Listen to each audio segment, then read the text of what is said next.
ശ്വാസം വിട് ദേവു, അല്ലെങ്കിൽ ചത്തുപോകും നീ, കാതിലൊന്ന് മുത്തിക്കൊണ്ട് അല്ലു പറഞ്ഞു. അവൾ അവൻ്റെ കൈ എടുത്തു മാറ്റി എണീറ്റിരുന്നു. പെട്ടെന്നങ്ങനെ ചെയ്തപ്പോൾ അല്ലു ഒന്ന് പതറി. എന്തിനാ എന്നെ തൊട്ടേ? ഞാൻ ആരുമല്ലല്ലോ, അതുകൊണ്ടല്ലേ എന്നോട് മിണ്ടാതിരുന്നേ. എന്നെ വിളിക്കാതെ. ഇനിയും മിണ്ടണ്ട, എനിക്ക് കാണണ്ട. സത്യത്തിൽ അവന് ചിരിക്കണോ കരയണോ എന്നറിയില്ല അവളുടെ സംസാരം കേട്ട്. അവനൊന്നും മിണ്ടാതെ അവളെ എടുത്തു മടിയിലേക്ക് ഇരുത്തി. അപ്പോഴേക്കും അവനെ അടിക്കാനും പിച്ചാനും എണീറ്റ് മാറാനും ഒക്കെ നോക്കുന്നുണ്ട്. അവൻ അവസാനം അവൾ നിർത്തുന്നില്ല എന്നുകൊണ്ട് രണ്ട് കൈയും പിടിച്ചു വെച്ചു. മതിയിടി, എനിക്ക് വേദനിക്കുന്നു. അപ്പോഴേക്കും കണ്ണു നിറച്ച് അവനെ നോക്കി. അവനൊരു ചിരിയോടെ കവിളിലൊന്നും മുത്തിയതും അവൾ അവനെ വരിഞ്ഞു മുറുകി കെട്ടിപ്പിടിച്ചു. ഒരുപാട് നാൾ കാണാത്തതിൻ്റെയും വിളിക്കാത്തതിൻ്റെയും മിണ്ടാത്തതിൻ്റെയും ഒക്കെ സങ്കടം അവൾ അവൻ്റെ നെഞ്ചിൽ കണ്ണുനീർ തുള്ളികൾ പൊഴിച്ചുകൊണ്ട് പറയാതെ പറഞ്ഞു. കുറെ കഴിഞ്ഞപ്പോൾ അവളൊന്ന് ഓക്കെ ആയതും അവൻ്റെ മുഖത്തേക്ക് നോക്കി. അവളുടെ നോട്ടം കണ്ട് അവൻ സംശയത്തിലൊന്ന് നോക്കി. എന്താടി ഉണ്ടക്കണ്ണി നോക്കുന്നേ? ദേവുവിനെ സൂക്ഷിച്ചു നോക്കി അല്ലു ചോദിച്ചു. ഇച്ചായൻ അവിടെ ഉറക്കമൊന്നുമില്ലേ? ദേ കണ്ണൊക്കെ കറുത്ത് മുഖമൊക്കെ വല്ലാണ്ട് ഇച്ചായൻ ക്ഷീണിച്ചു. അവൻ്റെ മുഖത്തും കണ്ണിലുമൊക്കെ തൊട്ടുകൊണ്ട് അവൾ പറഞ്ഞു. അവനൊരു ചിരിയോടെ അവളുടെ കൈ പിടിച്ചെടുത്തു അതിലൊന്ന് ചുംബിച്ചു. ഞാൻ അവിടെ കുറച്ച് ഉറക്കം ഒഴിഞ്ഞിരുന്നത് കൊണ്ടാ കൊച്ചിനെ കാണാൻ ഇപ്പോൾ ഇങ്ങ് വരാൻ പറ്റിയത്. പിന്നെ ഈ ക്ഷീണം മാറാൻ ഒരു മരുന്നുണ്ട്, അതെൻ്റെ കൊച്ചൊന്ന് മനസ്സ് വെക്കണം. തുടക്കത്തിൽ കാര്യമായി പറഞ്ഞു അവസാനം എത്തിയപ്പോൾ കുറുമ്പ് നിറഞ്ഞു. അവളൊന്ന് പിടഞ്ഞുകൊണ്ട് എണീറ്റു മാറാൻ നോക്കി. പക്ഷേ അപ്പോഴേക്കും അവൻ്റെ കൈകൾ അവളെ പൊതിഞ്ഞു പിടിച്ചുകൊണ്ട് ബെഡിലേക്ക് തള്ളി. അവൾ കണ്ണുമിഴിച്ച് അവനെ നോക്കി.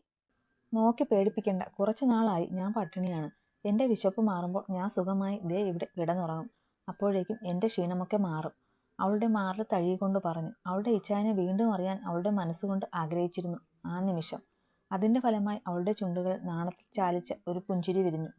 അവനൊരു ചിരിയോടെ അവളുടെ നെറ്റിയിലൊന്ന് മുത്തിക്കൊണ്ട് ചുണ്ടുകളിൽ പ്രണയം നിറച്ചു. അവരിൽ നിന്ന് പ്രണയത്തിന് വിലക്കായി നിന്ന വസ്ത്രങ്ങളുടെ മറ അവൻ പറിച്ചു മാറ്റി. കണ്ണുകളിൽ കാമവും ചുണ്ടുകളിൽ പ്രണയവും നിറച്ച് അവൻ അവളിൽ ഒരു പ്രണയകാവ്യം രചിച്ചുകൊണ്ട് അവളിലേക്ക് ഒരു മഴയായി പെയ്തിറങ്ങി. ആ മഴയിൽ ഒരുപോലെ നനഞ്ഞുകൊണ്ട് അവൻ അവളുടെ മാറിൽ വിശ്രമം കൊണ്ടു. എന്നാലും ചാച്ചൻ വന്നിട്ട് എന്നെ ഒന്ന് കണ്ടില്ലല്ലോ, റിയ താടിക്ക് കൈകൊടുത്തുകൊണ്ട് പറഞ്ഞു. പറയുന്ന കേട്ടാത്തൊന്നും ഞങ്ങളെല്ലാവരും കണ്ടുവന്ന് നീയ വിത്ത് പുച്ഛം. എന്നാലും അങ്ങോട്ട് പോയിട്ട് ഇപ്പം മണിക്കൂർ ഉണ്ടായല്ലോ. ഈ ചെക്കൻ അവിടെ എന്താ പാർലമെന്റ് ചർച്ച കൂടുവാണോ? എബി മുകളിലേക്ക് നോക്കി പറഞ്ഞു. അത് പാർലമെന്റ് ആയിരിക്കില്ല, താജ്മഹൽ ആയിരിക്കും പണിയുന്ന രണ്ടും കൂടെ. റിയ വിത്ത് അവൾക്ക് ചേരാത്ത നാണത്തിന്റെ എക്സ്പ്രഷൻ. എബിയും നീയും അവളെ ഒന്ന് തറപ്പിച്ചു നോക്കി.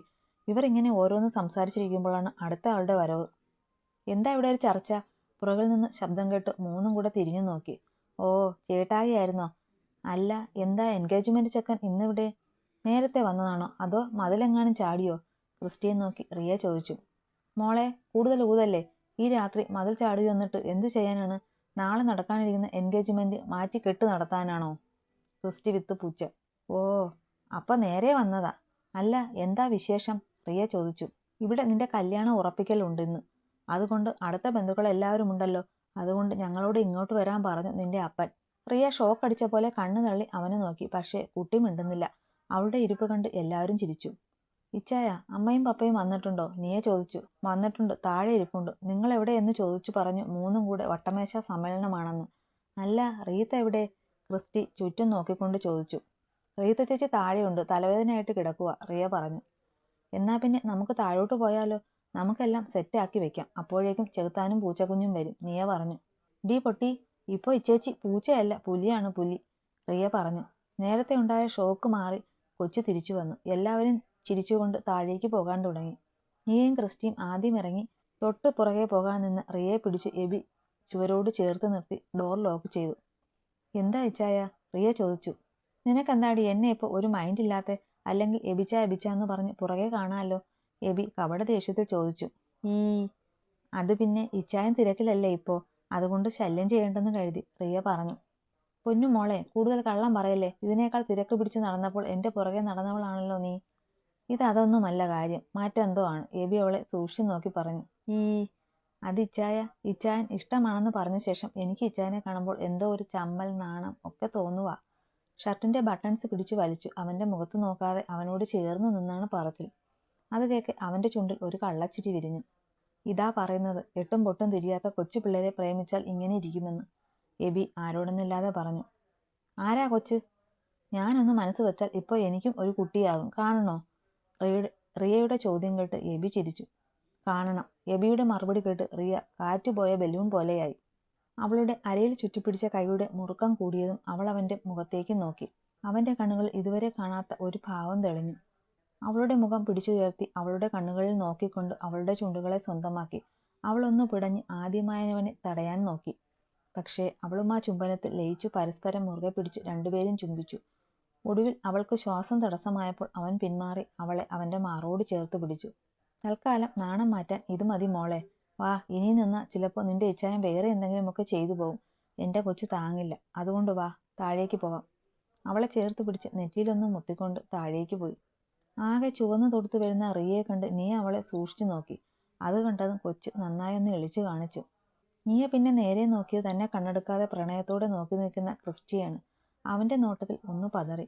പിന്നെ ഒരു പുഞ്ചിരിയോടെ ക്രിസ്റ്റിയുടെ അമ്മയുടെ പിറകിൽ ഒളിച്ചു. എല്ലാവരും കേക്കൊക്കെ സെറ്റ് ചെയ്ത് റെഡിയായി നിന്നതും ദേവുവിൻ്റെ കണ്ണുപൊത്തി പിടിച്ച് അലക്സ് താഴേക്ക് വന്നു. കഷ്ടമുണ്ട് ഇച്ചായ, ഇതെന്ത് പരിപാടിയെന്ന് നോക്ക്. എൻ്റെ കണ്ണ് കെട്ടിയാണ് സർപ്രൈസ് തരാൻ പോകുന്നത്. എനിക്ക് കൂടെ കാണണ്ടേ സർപ്രൈസ്? കൊച്ചു പിള്ളേരെ പോലെ ചുണ്ടു പുലർത്തി പരാതി പറഞ്ഞാണ് കൊച്ചിൻ്റെ വരവ്. അവളെ കേക്കിന് മുന്നിൽ കൊണ്ടു നിർത്തി അവളുടെ കണ്ണിലെ കെട്ട് അഴിച്ചു മാറ്റിയതും അവൻ അവളെ വിഷ് ചെയ്തു. അഡ്വാൻസ് ഹാപ്പി ബർത്ത്ഡേ കുഞ്ഞാ. അവളുടെ കവളിൽ ഒന്നും മുത്തി. അവനെ നോക്കി പുഞ്ചിരിച്ചുകൊണ്ട് വിടർന്ന കണ്ണോടെ മുന്നിലേക്ക് നോക്കിയപ്പോൾ എല്ലാവരും അവരെ നോക്കി നിൽപ്പുണ്ട്. പോരാത്തതിന് അവളുടെ ചിത്രം പതിപ്പിച്ച ഒരു വലിയ കേക്കും. എൻ്റെ ചേച്ചി, വന്ന് കേക്ക് മുറിക്ക്. എപ്പോഴേ ഇത് നോക്കി വെള്ളം ഇറക്കുവാണെന്ന് അറിയോ ഈ ഷുഗറുള്ള വല്യമ്മച്ചി? റിയ വലിയ കാര്യം പോലെ വിളിച്ചു കൂവിയതും എല്ലാവരും ചിരിച്ചു. വല്യമ്മച്ചി റിയെ ഒരു നോട്ടം. നിനക്ക് ഞാൻ തരാട്ടോ. സോറി, ഒരു കയ്യബദ്ധം, ഇനി വരില്ല.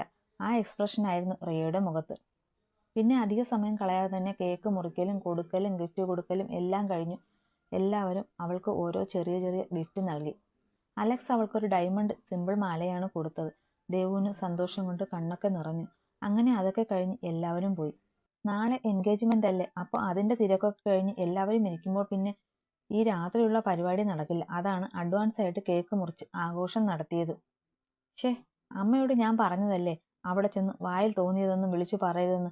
ഇപ്പോൾ എന്തായി? മിഥുൻ ദേഷ്യത്തിൽ ചോദിച്ചു. ഞാൻ അറിഞ്ഞോ അവൾ ഇത്രയും മാറിയെന്ന്? എന്ത് ചെയ്താലും ശരി, എനിക്ക് അവളെ ഇവിടെ വേണം, ഒരു അടുക്കളക്കാരിയായിട്ട്, അപ്പച്ചി ദേഷ്യത്തിൽ പറഞ്ഞു. അമ്മ പേടിക്കണ്ട, അവൾ ഇവിടെ തന്നെ വരും, ഇല്ലെങ്കിൽ വരുത്തും. ഞാൻ അതിന് വേണ്ടതൊക്കെ അവൾക്ക് വേണ്ടി ഒരുത്തൻ ഒരുക്കുന്നുണ്ട്. അവൻ്റെ കൂടെ നിന്നാൽ അവൻ്റെ ആവശ്യം കഴിഞ്ഞു അവൻ ഇവിടെ തന്നെ എറിഞ്ഞു പോകും അവളെ. മിഥുൻ ക്രൂരമായ പുഞ്ചിരിയോടെ പറഞ്ഞു.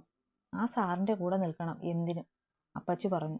അമ്മയ്ക്കും മോനും ജീവിതം മടുത്തു എന്ന് തോന്നുന്നല്ലോ കണ്ടിട്ട്. പിറകിൽ നിന്ന് പുച്ഛത്തോടുള്ള ശബ്ദം കേട്ട് തിരിഞ്ഞു നോക്കി രണ്ടുപേരും. നീ കൂടുതൽ ഭരണം വേണ്ട ഇവിടെ, അപ്പച്ചി പറഞ്ഞു. ദേ തള്ളെ, ഒരു കാര്യം പറഞ്ഞേക്കാം. നിങ്ങൾ ഇനിയും അവിടെ പോയി എന്തെങ്കിലും പ്രശ്നമുണ്ടാക്കി അവളെ ഇവിടെ കൊണ്ടുവന്ന് എൻ്റെ ഭർത്താവെന്ന് പറയുന്നവൻ അവളുടെ പിറകെ പോകാൻ ഇട വന്നാൽ അമ്മായിയാണ് ഭർത്താവാണ് എന്നൊന്നും ഈ ഷൈമ നോക്കില്ല. രണ്ടിനെയും കയറ്റി ഇറക്കും. ഞാൻ കുറച്ചുനാൾ ജയിലിൽ ഉണ്ട തിന്നാൻ ഒരുങ്ങി വേണം ഓരോന്ന് ചെയ്തു കൂട്ടാൻ. അവളുടെ പെട്ടെന്നുള്ള ഭാവമാറ്റം കണ്ട് അമ്മയും മോനും പരസ്പരം നോക്കി. പിന്നെ രണ്ടുപേരും ഒന്നും മിണ്ടാൻ പോയില്ല. അവൾ പറഞ്ഞാൽ അതുപോലെ ചെയ്യുമെന്ന് അവർക്കറിയാം. ഇത് ഷൈമ, മിഥുൻ്റെ കുത്തഴിഞ്ഞ ജീവിതത്തിൽ വന്നുപോയ ഒരുവൾ, പ്രണയം നടിച്ചു വന്നവന് മനസ്സും ശരീരവും കൊടുത്തു. ഒടുവിൽ ഗർഭിണിയാണെന്ന് അറിഞ്ഞപ്പോൾ കൊച്ചിനെ അബോർട്ട് ചെയ്യാൻ പറഞ്ഞു തർക്കമായി. ഒടുവിൽ അവൻ്റെ തനിക്കൊണം തിരിച്ചറിഞ്ഞ് കേസ് കൊടുത്തു. ഒടുവിൽ അവൻ അവളെ ഭാര്യയായി സ്വീകരിക്കേണ്ടി വന്നു. ഷൈമ ഗർഭിണിയാണെന്ന് അറിഞ്ഞപ്പോൾ തന്നെ വീട്ടുകാർ അവളെ പുറത്താക്കി. ഇപ്പോൾ മിഥുനൊന്ന് അടങ്ങിപ്പോകുന്നുണ്ട്. അത് ഷൈമയെ പേടിച്ചു തന്നെയാണ്. എങ്കിലും അവസരം വന്നാൽ അവൻ അവളെയും തകർക്കും. അത് മുന്നിൽ കണ്ടുകൊണ്ടാണ് ഷൈമ ഓരോ നിമിഷവും മുന്നോട്ടു പോകുന്നത്. രാവിലെ തന്നെ എല്ലാവരും തിരക്കിലാണ്. കാരണം 2 എൻഗേജ്മെൻ്റ് ഉണ്ട്. രണ്ടും ഒരേ പന്തലിൽ ഒരേ സമയം അതിൻ്റെതായ തിരക്കിലുണ്ട്. അലക്സ് രാവിലെ മുതൽ ദേവുവിനെ ഒന്ന് കാണാൻ നോക്കി നടക്കുക. എവിടെ? ബാക്കിയുള്ളതെല്ലാം കൂടി അതിനെവിടെയോ കൊണ്ടുപോയി. പിന്നെ അവളെ കാണുന്നത് പയ്യന്മാരുടെ വീട്ടിൽ നിന്ന് ആളുകൾ വന്നപ്പോഴാണ്.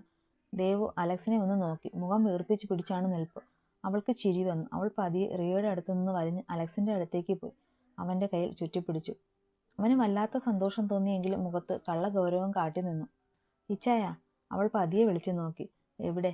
ചെക്കൻ മൈൻഡില്ല. അവൾ അവൻ്റെ കയ്യിൽ നിന്ന് കൈ എടുത്തു മാറ്റാൻ നോക്കിയപ്പോൾ മുറുകെ പിടിച്ചു. അല്ലാതെ ഒന്നും മിണ്ടിയില്ല. അവളുടെ മുഖത്തും നോക്കിയില്ല. അവളുടെ മുഖം വാടി. അതവൻ കാണുകയും ചെയ്തു. എൻഗേജ്മെൻ്റ് വീടാണ്. ഒരുപാട് ഫോട്ടോയൊക്കെ എടുക്കാനുണ്ട്. അതിൻ്റെ ഇടയിൽ ഇങ്ങനെ മുഖം കയറ്റിപ്പിടിച്ച് നിൽക്കണ്ട. അവൾക്ക് കേൾക്കാൻ പാകത്തിന് അവളുടെ മുഖത്ത് നോക്കാതെ പറഞ്ഞു. അത് കേൾക്കെ അവൾ പ്രതീക്ഷയോടെ അവനെ നോക്കി. പക്ഷേ ചെക്കൻ മൈൻഡില്ല. പിന്നെ അവൾ അവൻ്റെ അടുത്തു തന്നെയായിരുന്നു. അച്ഛൻ പ്രാർത്ഥിച്ചു കഴിഞ്ഞ് രണ്ടുപേരും പരസ്പരം മോതിരം കൈമാറി.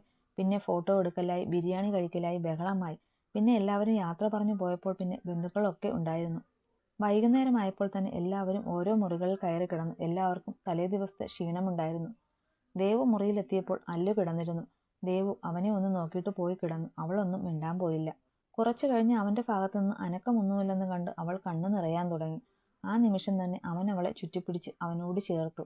അപ്പോഴേക്കും അവൾ കരഞ്ഞിരുന്നു.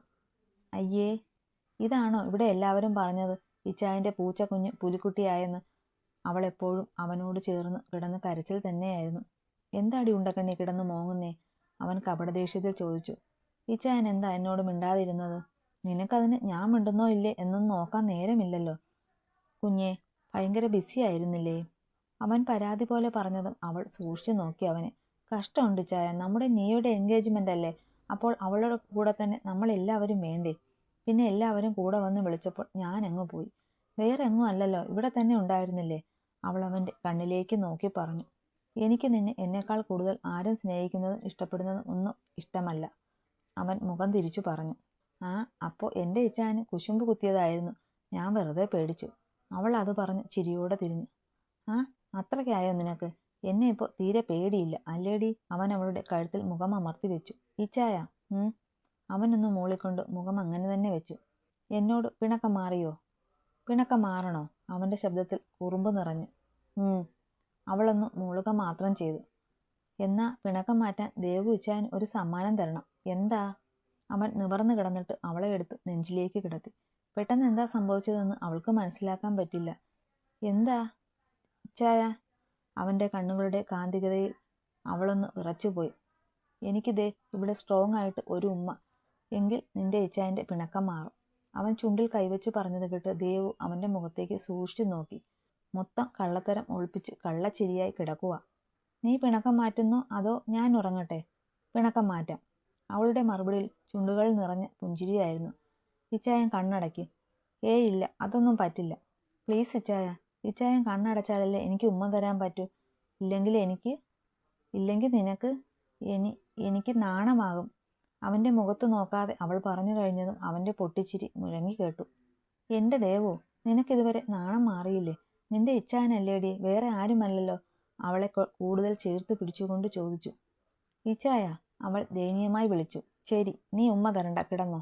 അവളെ എടുത്ത് ബെഡിൽ കിടത്താൻ പോയതും അവൾ അവൻ്റെ ചുണ്ടുകൾ സ്വന്തമാക്കിയിരുന്നു. അവനൊന്ന് ചിന്തിക്കാനും കഴിഞ്ഞില്ല. നിന്നോട് ഞാൻ ഒരു ഉമ്മയല്ലേടി ചോദിച്ചത്? നീ എൻ്റെ ഉള്ളിലെ കാമദേവനെയാണല്ലോ ഉണർത്തിയത്. സ്വകാര്യം പോലെ അവളുടെ ചെവിയിൽ പറഞ്ഞത് അവളൊന്ന് പിടഞ്ഞു. ആ നിമിഷം അവൻ്റെ ചുണ്ടുകൾ അതിൻ്റെ ഇണയെ കട്ടെടുത്തു. അവളുടെ ചുണ്ടുകളുടെ മാധുര്യം മാറി മാറി നുകർന്നു മതിയാകാത്ത പോലെ അവൻ്റെ ചുണ്ടുകൾ അവളുടെ നാവിനെ കടിച്ചു നുണഞ്ഞു. അവൻ്റെ കൈകൾ പതിഞ്ഞിടം ചുവന്നു തുടങ്ങി. നാവുകൾ തമ്മിൽ കെട്ടിപ്പിണഞ്ഞ് കഥ മെനഞ്ഞപ്പോൾ അവൻ്റെ കൈകൾ അവളുടെ മേനിയിൽ ആകെ അലഞ്ഞു. ഒടുവിൽ അവൾ തുടങ്ങിയ ചുംബനത്തിൻ്റെ ബാക്കിയായി അവളിലേക്ക് ചുംബനങ്ങളുടെ പെരുമഴയായി അവളുടെ ഇച്ചായം പെയ്തിറങ്ങുമ്പോൾ അവൾ ആകെ തളർന്നു പോയിരുന്നു. ഇച്ചായൻ എന്താ ഇപ്പോൾ ഇങ്ങനെ? തീരെ കലിപ്പില്ല. ഇതൊരുമാതിരി ചോക്ലേറ്റ് ചെക്കനാവുക അല്ലേ? ദിവസങ്ങൾ ഓരോന്നും മാറ്റമില്ലാതെ കൊഴിഞ്ഞു പൊയ്ക്കൊണ്ടേയിരുന്നു.